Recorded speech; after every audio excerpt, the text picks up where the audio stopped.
I think we take way too much for granted the yes we hear from Joseph today, and the yes we know that Mary also responded.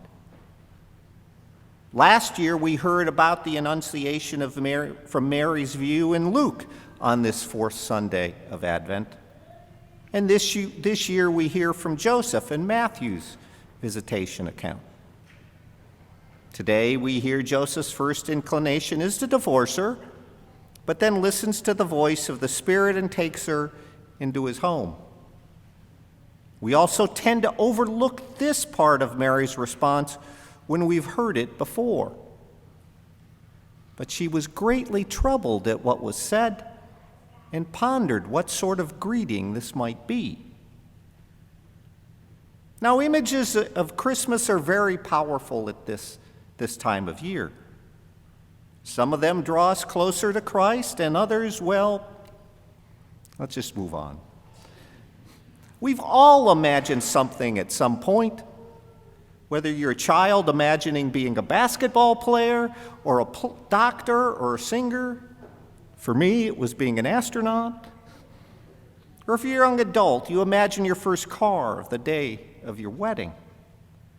It's something we all have done and we all continue to do. And imagining is also one of the most powerful parts of St. Ignatius' spirituality. You read a scripture passage and you imagine yourself in the middle of a story down to the smallest detail. The smell of the location, the color of the homes and the streets, and the looks on the faces of the people. So allow me to give you some homework before Christmas.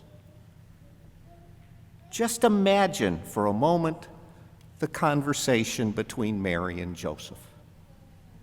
Now, don't worry, there isn't a right answer. Just imagine what that conversation was like. Mary, we need to talk. An angel visited me last night. Mary clearly must have also told Joseph about her story and the vision of the angel that she received. Imagine the look on Joseph's face. What do you think Mary expected Joseph to say? Imagine the anguish and confusion in Mary's voice and in her heart. Imagine the food and the beverage in the home and what the inside of the house looks like. Just take a couple minutes and imagine what that conversation was like. I promise, if you do this, you will think of Mary and Joseph differently. And I've come to understand in a much deeper way the influence of Mary and Joseph on Jesus' life. I've come to really admire Joseph, and I pray to him regularly. We hear about him so very briefly in the Gospels. And even when he's present, Jesus and Mary usually take the center stage. We often refer to him as Joseph the worker, for that indeed is what he was. He goes about his work and his vocation in the background. Yet he seems very comfortable with who he is, simply accepting God's will for him and using the gifts he received to make sure Mary and Joseph accomplished the Father's will in them. Now, this is my belief. Note, this isn't some doctrine of the church, but I believe Jesus slowly came to know who he was, and that Mary and Joseph played a very, very, very important in that revealing.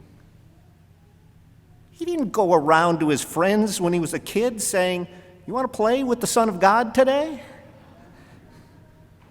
And just think of all those years being a carpenter with his father, day after day, month after month, learning the trade. I have a statue in my living room of Jesus and Joseph at work together at a table. And only at the appropriate time many years later did Jesus begin to reveal himself to the world.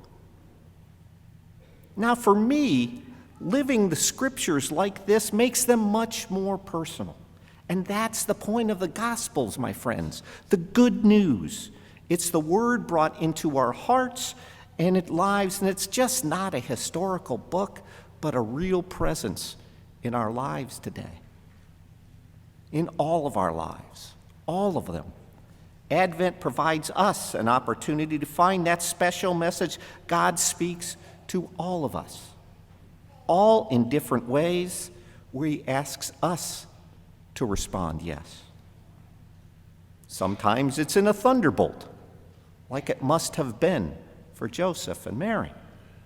And other times it's just a gentle, repeated whisper. Whatever it is, whenever you hear God's voice and say yes, just like Mary and Joseph, it might leave you troubled. Saying yes may not be easy, but that's the message of Advent, my friends, and Christmas. There is great hope in the yes, I will do what you say. Joseph and Mary said yes, not maybe, not I'll try, not I'll think about it and get back to you tomorrow.